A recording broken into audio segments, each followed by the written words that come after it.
Hey, welcome to Tabletop Skirmish Games. I'm Lee, and in this video we're going to be talking about match play specifically for Warhammer 40,000. I recently posted a video all about narrative play, but now it's time to look at a completely different way to play the game and focus on match play.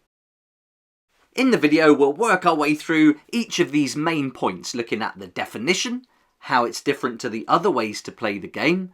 We'll go through primary objectives, secondary objectives, the rules, list building, planning and tactics, the phases, the importance of terrain, and ways that you can improve your game.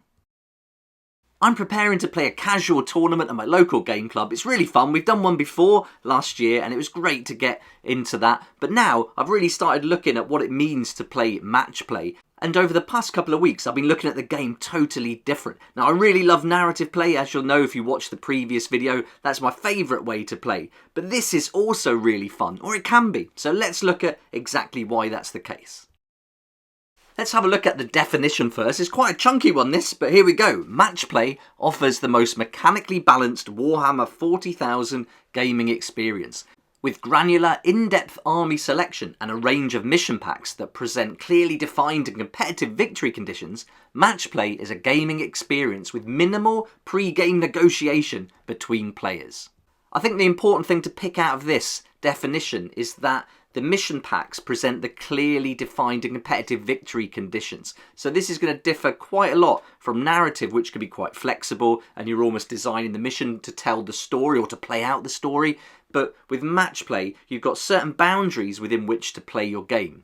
Now that may come across as being quite strict and quite restricting, but for me, I think having no boundaries is important because then you know what you've got to play within and then you can start working from there to build cool armies to play in the match play scene. You also know that everyone's got the same condition going into the game, so it's going to be as even as it can be once you start.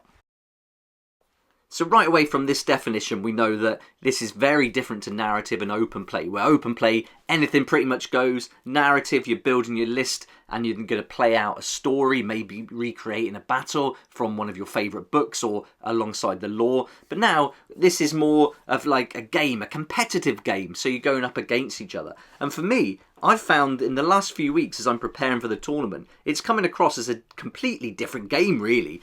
And although the rules are the same, the way you prepare the game and the way you play it are totally different. There's a lot more planning involved for match play, and there's also a lot more rules, certainly once we look at objectives. So let's move on and look at what we mean by primary and secondary objectives now. Primary objectives are found in the mission packs, and these are the main things you'll need to do to win the match. This means you're playing against more than the enemy now, you're playing against the rules and the terms of the mission. And often it's going to be holding objectives, or pretty much every mission is going to be holding those objectives. And usually if you hold 1, you'll get 4 points. If you hold 2, you get another 4. And if you hold more than your opponent, you get another 4 points. And that happens every round. Some missions will also give you some extra things you can do as part of the primary objective, and they could be like an action, and as we're seeing in Arcs of Omen, there's quite a few of the missions now with extra actions in there to get some more primary objective points. You can see an example of this in the reconnaissance mission, and you've got the option to carry out actions, and these are called recon sweeps in this case, and then the more recon sweeps you do, the more victory points you'll get at the end of your turn, if you've got OBSEC or fast units, otherwise it'll be end of the command phase.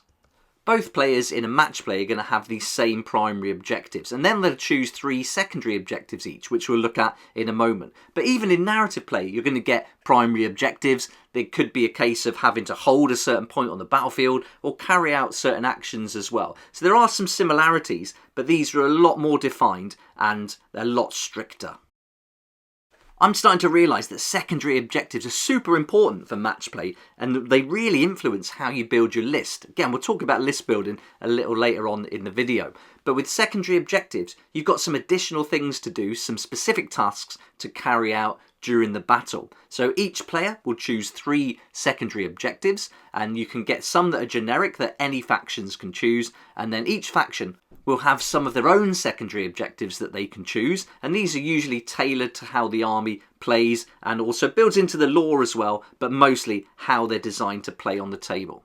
I've been playing this game almost a year now, properly, like going every week and having a game, and I'm starting to play more often now, so a couple of times a week, and I'm really starting to get into how this all works for match play. But when you first start playing, it's quite a lot to take in. You've got the primaries, you've got the extra action to do with the primaries, then you've got 3 things you've got to do with your secondaries, then you're working out what your units do, your stratagems, the rules of your army, the rules of the game, and then reacting to what your opponent's doing as well. So this is all a lot to take in. So it's definitely worth just building up. The last tournament I played, I didn't really understand the secondaries and how it all worked properly, but I'm starting to get the hang of it a bit more now. So I'm gradually starting to improve, and I'm determined to get better at the game. So look out for more content on the channel around this topic. One thing I'm quickly learning is that to be any good at this and to really get the hang of match play, you really need to know the rules, have a good understanding of the core rules. It's much more important than it would be in narrative play, because when you're in a match play or a tournament and you're playing competitively, the rules will make a huge difference to the outcome of the game. And they can do that in narrative too, but I find it much more relaxed. You can just like take it back, go back, change something, and then keep going forward with the game. But in match play, it is a bit more disruptive if you keep getting the rules wrong. And so, yeah, I think it's much more important to get these rules down. And then it also allows you to enjoy the game more, because you're not trying to go over the rules. You're not going back and forth to the book or to your phone, checking the rules. And so you can just keep immersed in the game and focus on the missions and objectives. Knowing the rules is also going to prevent you from making mistakes, or at least it might go towards that a little bit. So for me, I've done loads of mistakes, and I've like played something out thinking I can do one thing, but then I've moved them into a position forgetting the rules, and then I can't actually do the thing I wanted to do with them, left a unit out vulnerable, they get taken out, and then that's really bad. So the rules definitely have an effect, not just on you, but on your opponent and the flow of the game. And because we want it to be really fun and fair for everyone involved, I think this is one of the big things. Get those rules down. Now let's talk about list building, and for the first time I've built a list around secondaries. So this is really interesting, and this is really fun, because now I'm playing my Space Wolves completely differently. I got a bit fed up with them, because I thought you just had to charge them in, run forward and get stuck into melee as quickly as possible, or at least wait until the 3rd round when you could get into the correct doctrine to get all their buffs. But it's really not the case. You can be quite sneaky with Space Wolves and pack a punch, and counterattacks is something I've learned are really fun. And that leads me on to talking about playstyle. I think once you focus on a playstyle you like, you can then start building your list around the secondaries and the way you want to play the game. Rule of Cool is still going to be high up on the list for me. I think you can still put those models you really like in there, and you can even include that unit in there and think about what can that do, apart from just looking good on the table. What role can it have? And if it can look good and have an important role, matching your playstyle and working towards your secondaries, then that's awesome. But one big thing that we talked about in narrative was how the meta is sometimes affecting the game and the list people choose. So I still think you don't need to be chasing the meta in competitive play, in match play, the same as you don't have to do it in narrative play. And the meta changes as well. So if you go out and spend a load of money on a list, you could find not that long afterwards it's going to change, and that list might not be as good as you think it's going to be anyway. So don't be tempted to follow the meta. Really just focus on your way you want to play the game and the secondaries you want to achieve.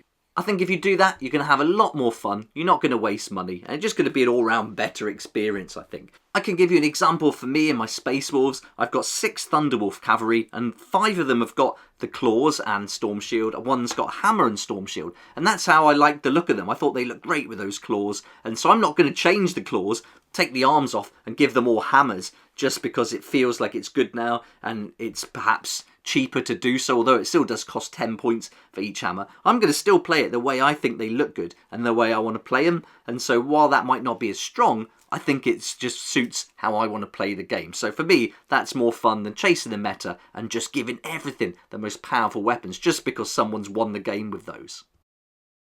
I remember a video I did a while back talking about the things I didn't like about 40k at the beginning, and now the things I really do like about it. And one of those is the planning and the time you need to spend before you even play the game. So putting an army together is great fun in 40k. I love that. And now I'm finding in match play, it gets a lot deeper and it's a lot more interesting. So definitely prepare for more preparation, have a bigger understanding of those objectives, and then you can start working out some interesting tactics and ways to play each different mission.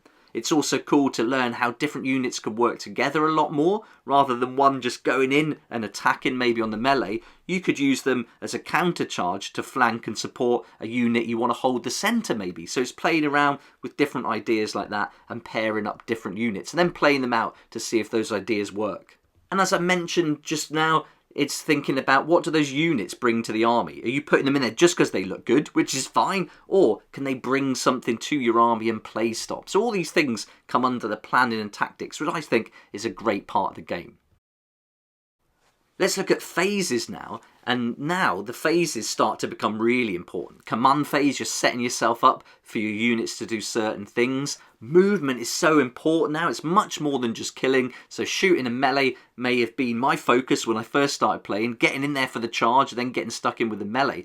But now I'm thinking more about movement, and then I'm setting myself up so that I can get myself into the right position. So imagine if you're trying to reach a section on the board, you want to make those measurements to make sure that you can move and advance and then get there if you need to charge, or wait until the next turn and just do a move and hold back in cover using the terrain so that you could then maybe make a charge in the next turn. So not trying to force it early on, but getting yourself in stages, building up to achieve the goals you're looking for.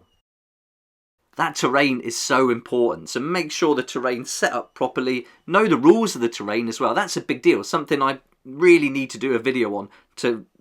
It's cemented in my own head what those terrain rules do, but also to help you in the hobby as well. So I think that's something I'll be doing. Let me know what you think about that in the comments down below. But it's going to help you to protect yourself. And a great thing I found out is that act as if you're going to go second. And so if you do go second, you're not surprised and you don't feel like it's a hindrance. So sometimes going second can be an advantage, especially depending on the way you put your army together and the secondary objectives you've chosen. So that's very important too. But if you set up and deploy as if you're going to go second, I think you'll have a much better experience overall. Right, now let's finish the video with some quick fire ways to improve your game. And I'm going to do a separate video on this where I go into a bit more depth about each point. But the first point is to play more often. You're not going to get good if you don't play often enough. And I think if you want to play match play and go to tournaments, you've got to keep up with the rules and the changes. And that means playing weekly, a couple of times a month at least, really getting stuck in and being on top of it and just being current in the game and keeping up to date. Learning the core rules and getting a much better understanding of the game is certainly going to help. You're really going to find you can then focus on your army and improve your game. Learning the terrain rules as well is not only going to help you to protect your units, but it's going to help you to get close to the enemy and take them out too. I think once you find your playstyle, the game changes completely as well, because then you can start building on that and changing your tactics. So this is a really important one. As is sticking to a list for a while. A big mistake I made was I'd make a list, play it once, then make another list, then I'd go off, build another army, play that, do a couple of lists there, come back to one army that I was working on before, maybe have a go, and not really learn any of it. So I've definitely figured out now I have to stick to a list for a while just to really understand it and learn how it plays. Once you combine that list with secondaries, you can really start to figure out some great tactics and get a lot more points in your games. Learning stratagems is another one that's very important. This is the next step that I really want to focus on. This is really tricky for me to know which stratagems to use when. There's so many, but this is an important part. Then deploying your units better is definitely going to improve. So remember to not act as if you're going first, because there's a chance you're not going to. So deploying better, putting them in cover, and acting as if you're going to go second is a great way to have a better experience right from the start.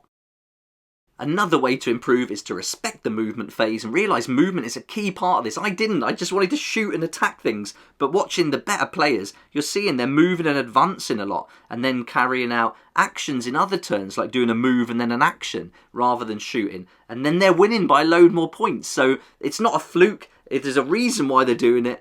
So I think we can learn a lot from watching other players and really pay more attention to the movement phase. Another way to improve is to remember that your opponent also has a plan, so respect their plan And then when you know what secondaries they're doing, that adds another layer to it, because now you could start to interfere with their plan, see if you can stop them achieving some of those things, because often stopping them getting some points can either gain you points or give you the edge. It's also important to prepare to adapt, because you're not just playing against the board and the objectives, you are playing someone else as well, and everything they do could have an effect on what you have got planned or what you want to do. So be prepared to adapt and change. Also accept those losses. If you lose graciously and accept them for what they are. You can't win everything, even the best players lose, so it's not the end of the world. Accept responsibility though, that's really important. If you lost because it was your fault, the way you played, then that's why. You can't blame the dice. It's not the dice's fault that you lost. You've got to put yourself in the right position and then roll the dice. So if you're in the wrong position and you roll badly, you're going to get penalised. But if you can set yourself up right and roll badly, the consequences aren't going to be as bad. And if you roll well, you're going to have a good outcome. When the game's finished, it's time to evaluate everything that happened during the game. What you did well, what you didn't do, what mistakes you made, and what you can do better for next time. And then finally, setting incremental goals is a great way to improve. I've set myself a very short goal. I just want to get at least 50 points every match in the tournament. So 3 matches, can I get over 50 in each one? That would be great for me for this next tournament. And then I'm going to increase that each time until I get better.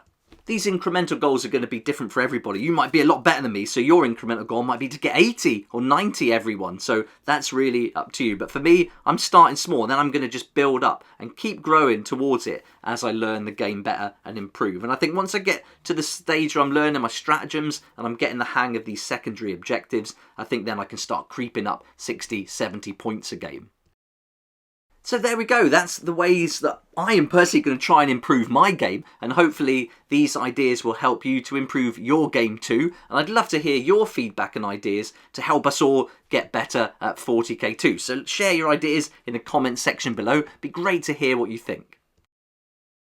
Now we've gone through everything from the definition right down to the ways to improve. I'm going to make some other videos later on focusing on some of the key points in here and maybe expanding on it, and also look at doing some terrain rules on the table, just as I did with the how to play 40k and how to play kill team rule set. So if you're interested in that, let me know down below too. Thanks so much for watching the video. I hope you enjoyed it, I hope you found it informative, and I hope it's going to help you to improve your game and get you better at Warhammer 40k. So thanks again for watching. If you liked the video, please hit the like button, subscribe for more videos like this one, and don't forget to hit the notification bell too to join me here next time on Tabletop Skirmish Games. I'd like to say a huge thank you to my Patreon supporters, helping me to keep going with these daily videos. We've set ourselves a goal to get to 100 Patreons, and we're over a third of the way there now. So if you'd like to join the community, help out the channel, get some great perks, then I'll put a link in the description down below. Be awesome to see you there.